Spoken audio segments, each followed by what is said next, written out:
it important to build to a higher standard?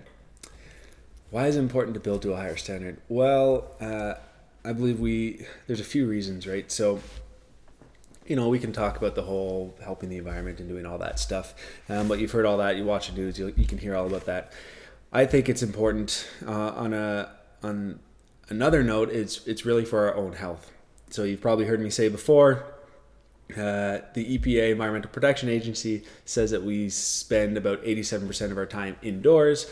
So we need to make sure that if we're indoors that much, that's in buildings, then what is the air quality like? So if you're going to build to a higher standard, what that's going to take care of is your health ultimately.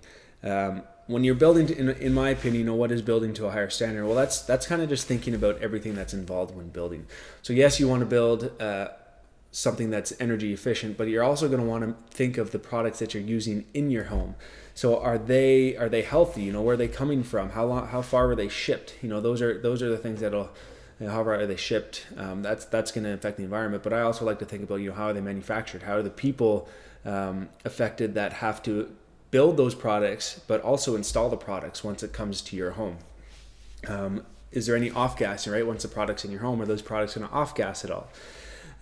We've talked about HRVs and ERVs and fresh air systems. So if they're off-gassing and you don't have a good ventilation system in your home, how are you going to get rid of all of those pollutants that are now in your home where you're spending a good chunk of your life in there?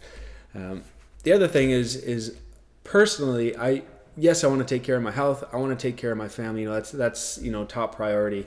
But passing it on, what am I going to feel good about? I don't want to build something that I know that could have been done better and then be pass that on to another family who's going to be living in that home.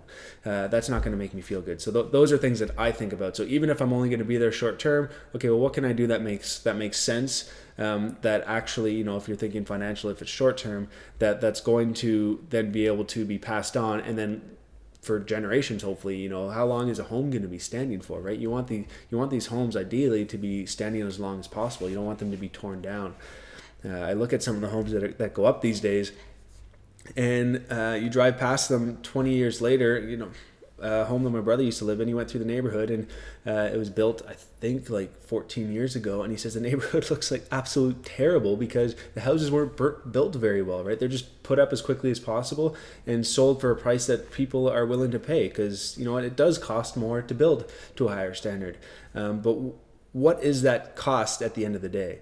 What are we paying for that cost in our health and the environment and everything else that comes in with that? So for me, those are the things that I really think about. For you, there might be something different.